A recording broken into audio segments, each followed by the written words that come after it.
Redundancy is a fairly straightforward process, but a lot of employers get into quite a bit of difficulty with it. So here's my main points for doing a redundancy exercise and doing it properly.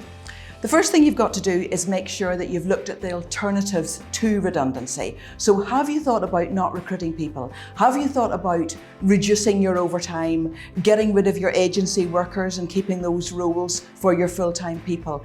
And also looking at voluntary redundancy, because that's going to make it an awful lot easier on everybody if those that want to go are actually made redundant. The second important thing is you've got to have a good business case when you're making somebody redundant. And this is where the definition of redundancy comes in that the work in that particular area has got to have ceased or diminished, or your requirement for that work has got to have ceased or diminished. So you do have to get your business case right. If you're going to lose, for example, 1 or 2 people in a large team, then you're going to have to do an evaluation matrix, and you're going to have to mark those people in terms of maybe their performance or their disciplinary record or their attendance or their timekeeping, and then the person who has the least marks actually is the person that's going to be made redundant. And this is important to make sure that it's fair.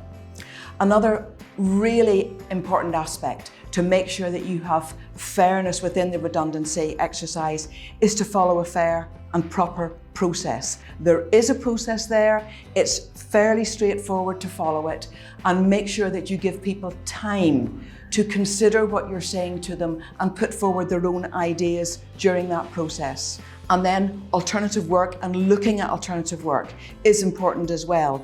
If you're making somebody redundant and you've got any other vacancies within your organisation, they've got to at least be given the opportunity to refuse those.